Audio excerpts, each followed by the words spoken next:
Assalamualaikum warahmatullahi wabarakatuh.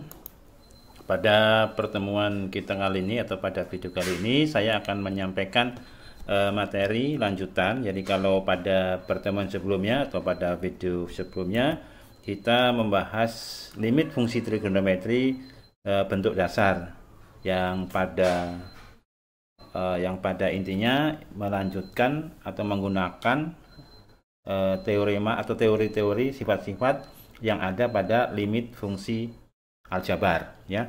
Jadi sekarang kita lanjutkan untuk limit fungsi trigonometri yang penyelesaiannya kita menggunakan rumus khusus untuk limit fungsi trigonometri.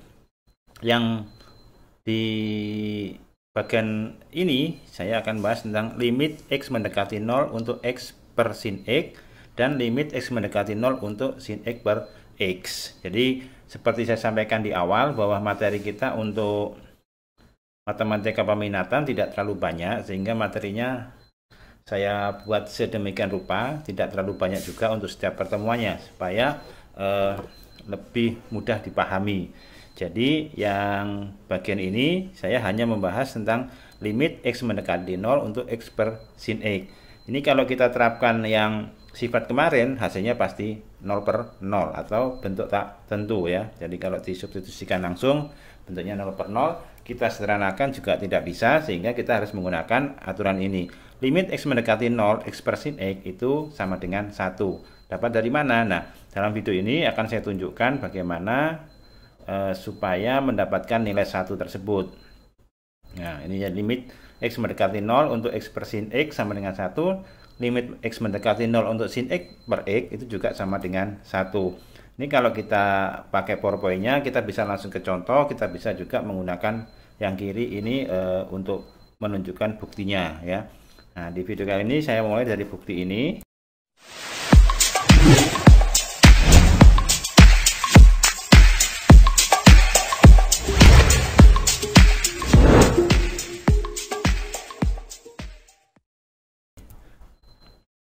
Buktinya kita mulai dari lingkaran. Lingkaran sudah tahu semua. Jadi dari lingkaran ini titik pusatnya P, kemudian kita bentuk suatu segitiga siku-siku. Nah, ini tandanya di sini ada segitiga siku-siku.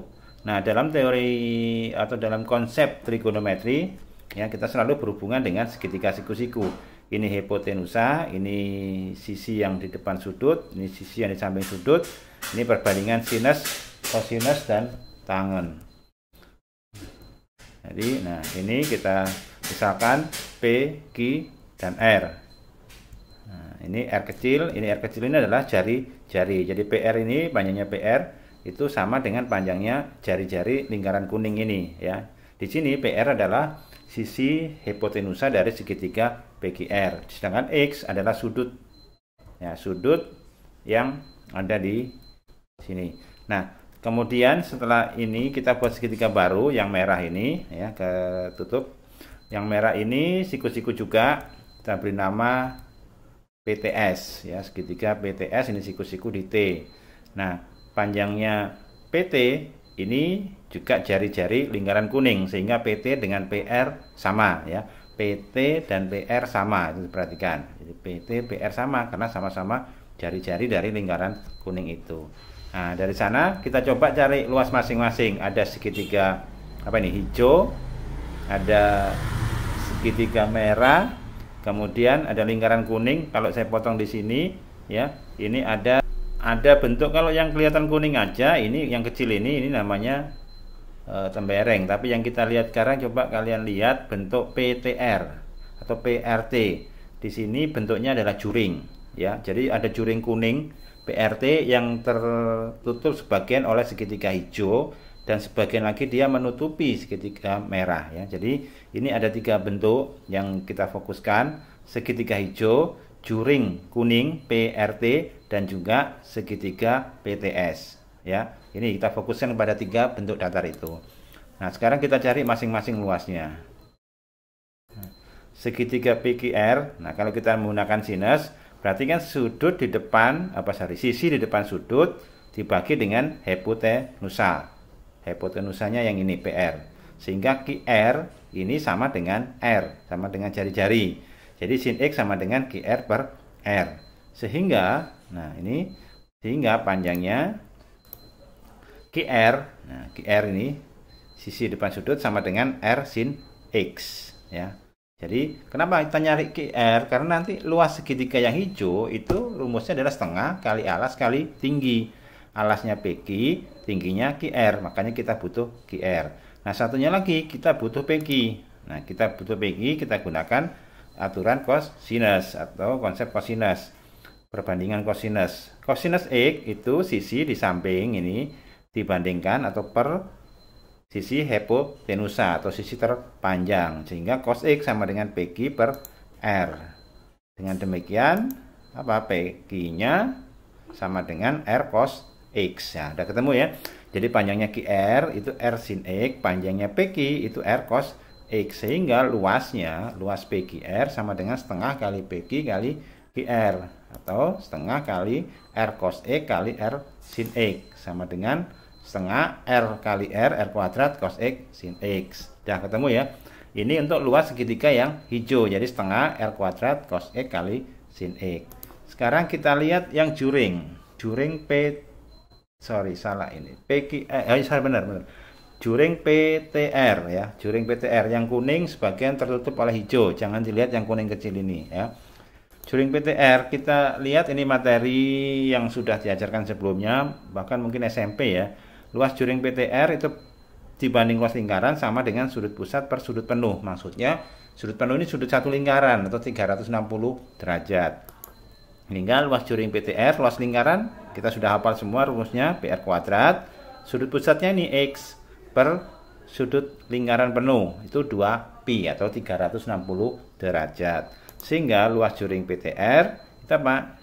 X kali pi R kuadrat dibagi 2pi, sehingga bisa kita sederhanakan jadi setengah XR kuadrat ya. Jadi luas juringnya setengah XR kuadrat, bukan kali ya, ini setengah kali X kali R kuadrat. Jadi X di sini adalah sudut ini, sedangkan R-nya itu jari-jari ya. Karena apa? Karena ini pi-nya dicoret dengan ini habis ya, tinggal X kali R kuadrat, itu luas juringnya. Kemudian kita lihat segitiga yang PTS, yang merah, yang sebagian tertindih hijau, sebagian tertindih kuning, tertutup kuning. Nah, kita sudah tahu tadi PT sama dengan PR sama dengan R, sama dengan jari-jari. Tangan, nah tangan itu adalah sisi di depannya sudut dibagi dengan sisi di samping sudut, itu perbandingan untuk tangan. Maka tangan X sama dengan TS per R. Mana TS? Nah TS, ini TS per R. Dari persamaan ini kita dapatkan apa? TS sama dengan R tan X ya, nggak bingung dari sini ya. TS R kali tan X, sehingga luas segitiga PTS sama dengan apa? Setengah kali PT kali TS, hingga setengah kali R kali R tan X ya. R di sini dari PT ya. R di sini panjangnya TS, yaitu R tan X, sehingga kalau kita sederhanakan menjadi setengah R kuadrat tan X ya. Kita sudah dapat luas segitiga PQR, sudah dapat juring PTR, sudah dapat segitiga PTS. Nah, untuk apa ketiga luas ini? Nah, sekarang kita lanjutkan bagian berikutnya. Nah, ini kita tulis di sini rangkumannya ya. Jadi luas segitiga PQR tadi, luas juring PTR ini, segitiga PTS-nya ini. Nah, sekarang untuk apa yang ketiga luas ini? Nah, perhatikan di dalam gambar ini, luas PQR itu pasti lebih kecil daripada luas juring PTR. Luas juring PTR lebih kecil dari luas PTS. Ya, bayangkan. Jadi luas segitiga yang hijau lebih kecil dari juring yang kuning PTR ini, lebih kecil dari segitiga merah PTS ya. Nah, dari situ baru kita masukkan luas-luas tadi, luas PQR kita masukkan sini, luas juring PTR kita masukkan di sini, luas PTS kita masukkan di sini ya. Ini sudah ketemu. Jadi ini kurang dari ini, kurang dari ini, sesuai dengan gambar yang ada. Nah, dengan demikian ini bisa kita sederhanakan, semuanya mengandung setengah R kuadrat. Jadi ini bisa kita drop, bisa kita bagi dengan setengah R kuadrat ketika ruas. Ini ada 3 ruas. Semua ruas dibagi dengan setengah R kuadrat, sehingga didapatlah cos X sin X kurang dari X kurang dari tan X. Ya. Dengan demikian kita sudah dapat pertidaksamaan yang baru ini. Nah, pertidaksamaan yang baru ini kita manipulasi lagi, semuanya kita bagi dengan sin X. Kalau kita bagi dengan sin X, berarti yang kiri ini tinggal cos X, yang kanan tinggal, yang tengah tinggal X per sin X. Di sini tan itu adalah perbandingan sin per cos. Ya, perbandingan sin per cos dibagi sin, berarti tinggal per cos. Nah, cos X kurang dari X per sin X kurang dari seper cos X. Ini persamaan yang kita dapat. Nah, jika X-nya kita buat mendekati 0, semakin kecil artinya ya, semakin kecil, maka di sini cos X-nya juga mendekati 1. Ya, ingat cos 0 sama dengan 1. Karena kita bicara limit, jadi kita bicaranya adalah mendekati. X mendekati 0, berarti nggak sampai 0. Berarti cos X-nya juga mendekati 1, tapi tidak sampai 1. Sehingga, nah, kalau ini mendekati 0, berarti cos X-nya 1. Di sini 1 kurang dari X per sin X kurang dari 1. Sehingga didapat apa? Limit X mendekati 0 untuk X per sin X itu sama dengan 1. Ya. Jadi kita dapatkan konsep atau apa namanya ini, kita dapatkan rumus limit X mendekati 0 untuk X per sin X itu sama dengan 1. Jadi nanti dalam soal kalau tidak bisa diselesaikan dengan substitusi, tidak bisa diselesaikan dengan penyederhanaan, kita bisa selesaikan dengan aturan ini, yaitu bentuk-bentuk yang ada di soal nanti kita usahakan kita manipulasi supaya bisa berbentuk X per sin X. Kalau ketemu X per sin X, maka dia sama dengan 1. Jadi nanti yang harus kita pikirkan adalah bagaimana membawa bentuk fungsi trigonometri itu menjadi bentuk seperti yang ada di aturan ini, yaitu bentuknya X per sin X. X per sin X ini juga tidak selalu begini, jadi ini bisa juga ini misalkan 2X per sin 2X, 3X per sin 3X, itu juga bisa sama dengan 1. Nah, sekarang sebaliknya. Nah, kita kembali ke sifatnya di sini. Cos X kurang dari X per sin X kurang dari seper cos X ya, dari terakhir ini. Ini bisa juga kita tulis seperti ini. Iya, gimana caranya? Nah, ini kan tinggal dikalikan dengan kebalikannya. Sehingga didapat apa? Nah, sama, jadi kebalikannya sama. Sin X per X sama dengan 1. Jadi nanti kalau kita melihat soal fungsi trigonometri, sekali lagi pertama dengan substitusi, kedua dengan penyederhanaan, nah ketiganya ini kalau dua-duanya nggak bisa, kita bawa ke bentuk salah satu di sini ya, sin. Ini kita pada pertemuan ini, pada video kali ini kita hanya membahas yang sin, perbandingan sinus. Nanti untuk yang tangan kita buat di video berikutnya dan di pertemuan berikutnya, sehingga nggak terlalu banyak. Di video ini juga ada beberapa soal, itu ada 10 soal, sebagian saya buat contoh, sebagian untuk latihan kalian ya.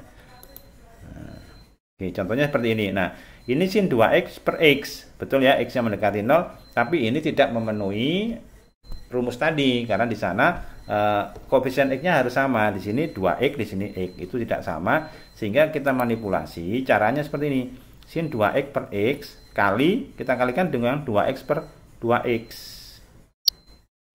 ya, kita kalikan dengan 2X per 2X. Nah, setelah kita kalikan ini, kita tukar nih, karena ini perkalian ya.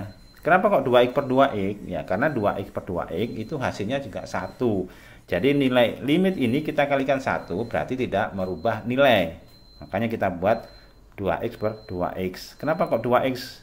Nah, selain tadi ini sama, maka ini kita menyesuaikan dengan pembilang di sini ya, 2X, berarti nanti di penyebutnya harus 2X. Maka sekarang di dalam perkalian kita berlaku sifat komutatif, maka di sini kita tukar ya, kita tukar posisinya sehingga menjadi ini sin 2X per 2X, X-nya kita taruh di sini 2X per X ya, sampai di sini ya, nggak ada masalah. Nah, ini sudah sama ya, berarti karena ini sudah sama maka berlaku rumus tadi, maka limit X mendekati 0 sin 2X per X itu sama dengan 1. Tapi sebelum ke sana kita ingat sifat dari limit secara umum ya. Nah, kalau perkalian itu boleh dipecah begini. limit fx kali gx sama dengan limit fx kali limit gx. Ini kan perkalian juga di sini.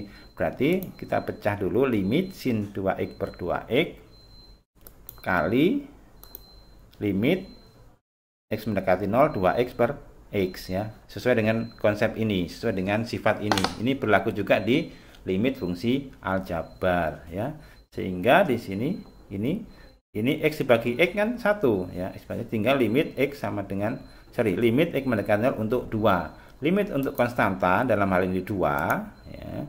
Maka berlaku ini limit x mendekati a untuk limit c itu konstanta ya, sama dengan c. Jadi limit x mendekati 0 untuk 2 itu sama dengan 2 sendiri. Sedangkan yang kiri kita punya aturan yang baru saja kita temukan. Ini hasilnya sama dengan 1. Jadi 1 kali 2 per 1. Ya, memang ini saya buat sedetail mungkin. Mungkin bagi kalian yang sudah paham atau sudah belajar duluan, wah kenapa dipanjang-panjangin? Ya nggak apa-apa, ini berlaku untuk semuanya. Tidak semuanya siswa langsung bisa jelas. Atau belum semua, tentu semua siswa itu sudah belajar duluan ya. Jadi kalau yang sudah paham, ya nggak apa-apa, diikutin aja. Tapi yang belum paham, ikuti pelan-pelan. Ini saya buat sedetail mungkin, materinya sedikit, tapi saya buat sedetail mungkin. Supaya kalian lebih jelas. Oke, jadi ikuti aturan ini ya. Nanti bermacam-macam aturan yang bisa kita pakai untuk mendapatkan angka 2 ini. Tapi di bagian awal ini tolong buat ikuti aturan ini dulu. Ya, ikuti aturan ini dulu bagian pertama ini ya. Jadi, nah sekarang contoh kedua. 5x 7x. Nah, ini juga tidak sama. Berarti harus kita buat di bawah ini kita usahakan ada suku 5x gitu kan. Nah, sehingga kita kalikan dengan 5x per 5x. Nah, nanti ini kita tukar posisi sehingga didapat. Nah, sehingga di sini sin 5x per 5x. Ini sudah jelas kelihatan satunya kan. X-nya kita coret itu. Nah, X-nya kita coret. Ini. Nah, sama dengan konsep yang awal tadi. Jadi limit perkalian, jadi ada limit ini fx kali gx sama dengan limit fx kali limit gx. Ini yang perlu diperhatikan ya. Sehingga nanti ini kita coret jadi 5/7 kan. Nah, kita gunakan sifat yang berikutnya, yaitu limit konstanta. Jadi limit x mendekati 0 untuk 5/7 ya 5/7 sendiri gitu. Sehingga ini 1 kali 5/7 sama dengan 5/7. Loh, ini kan sama aja Pak, langsung di sini 5/7, ini 5/7. Iya, itu tidak salah, tapi nanti ya, nanti. Sekarang kita ikuti aturan ini dulu. Tujuannya apa? Supaya kita terbiasa mengikuti aturan, supaya kita biasa mengikuti rumus ya. Nah, ini kita sudah tahu dapatnya dari mananya. Ya, ini ikuti dulu aturan ini. Yang contoh ketiga sepertinya nggak saya kerjakan, nanti silakan dicoba sendiri. Contoh keempat, nah ini ada panjang, limit x mendekati 0, 1 kurang cos x per x. Coba kita substitusi, cos x itu kalau x-nya kita ganti 0, maka cos 0 itu 1 dikurangi 1, 0. X-nya 0 per 0, ya 0 per 0 adalah bentuk tidak tentu tidak bisa. Maka kita buat apa? Ya kita buat yang bisa. Nah, kita buat dulu apa ini namanya? Rasional. Ya, kita rasionalkan. Kenapa kok begini? Ingat, rumus kita baru sampai sinus. Ya, kita nggak punya rumus kosinus. Gitu. Sehingga ini harus kita buat menjadi sinus.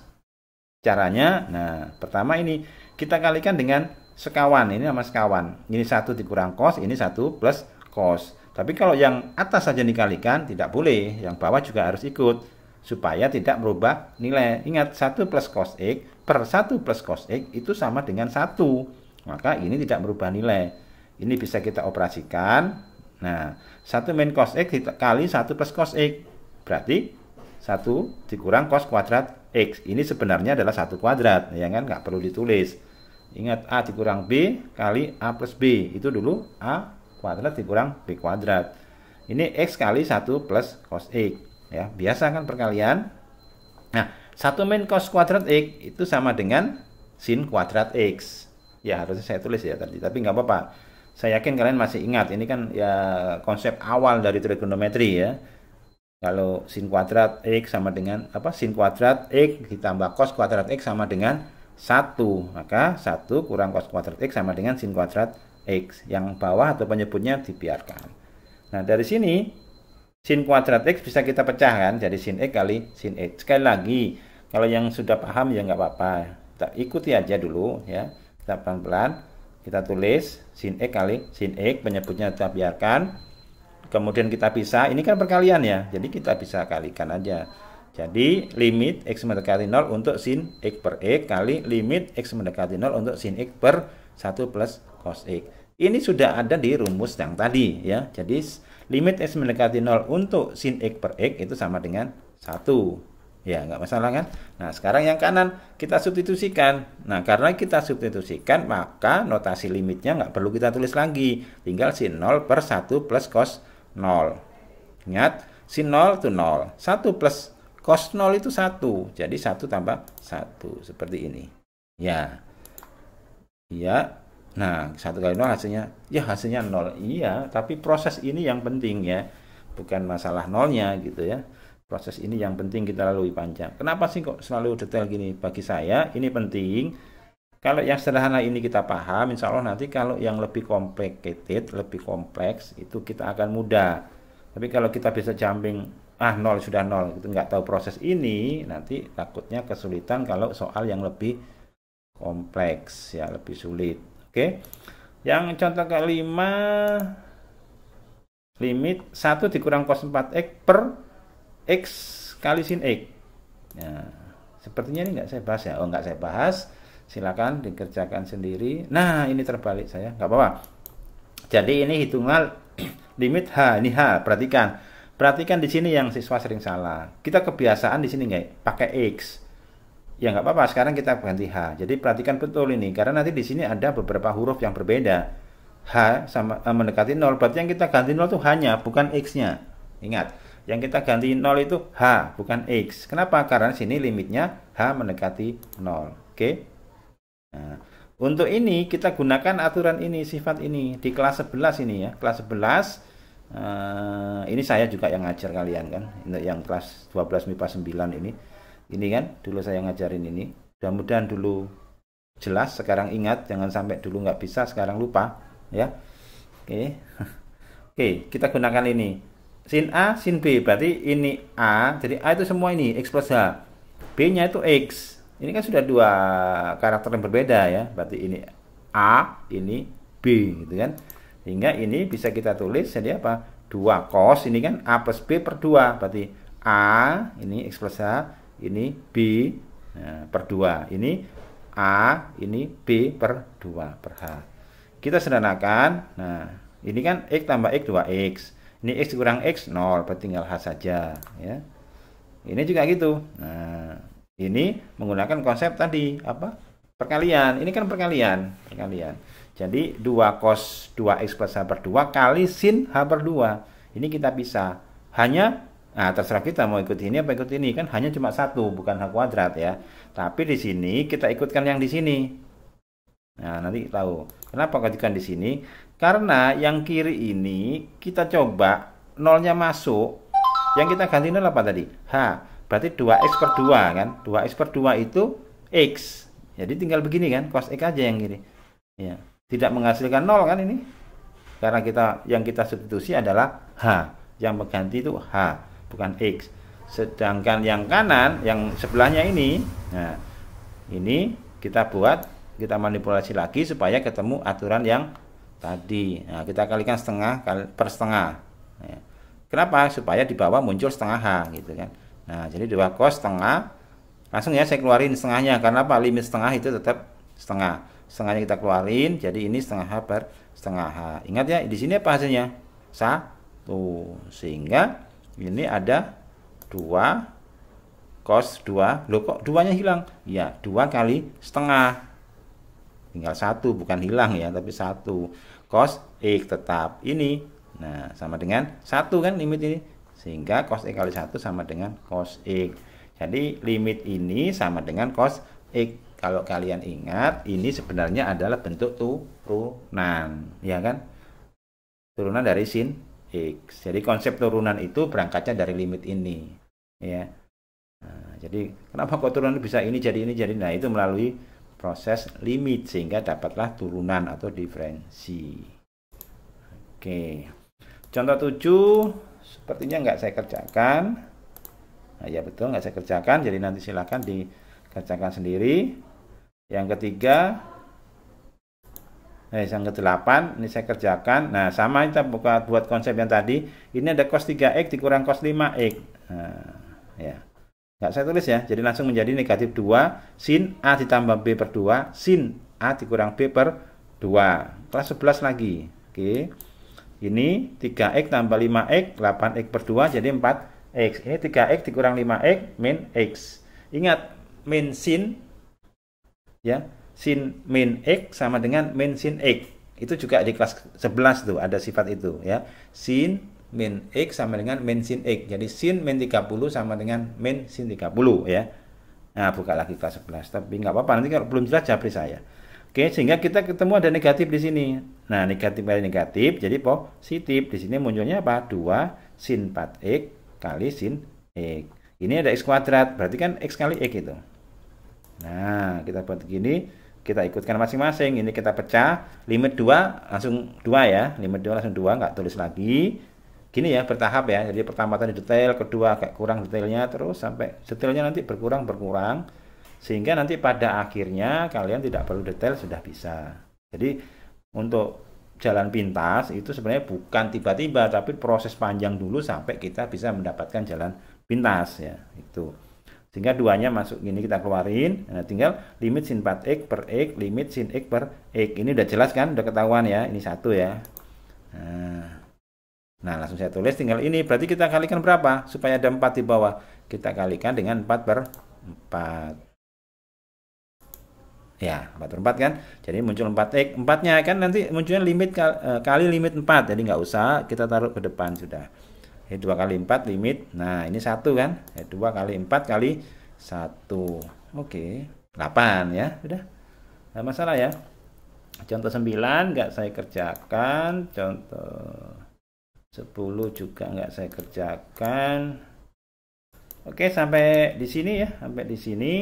Silakan dipelajari, dicoba.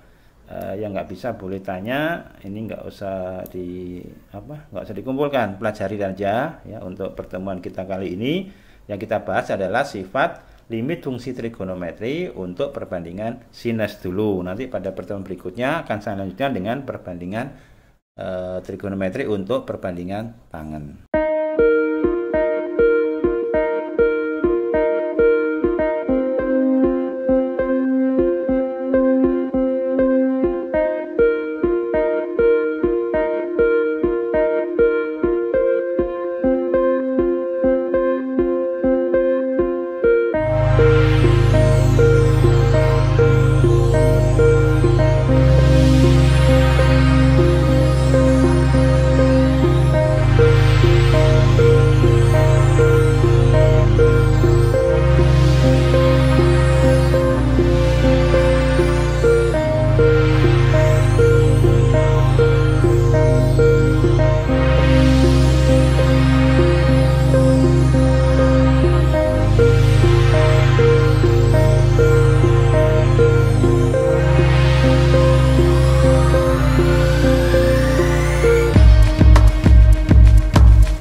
hari ini, semoga bermanfaat dan sampai jumpa di video-video selanjutnya.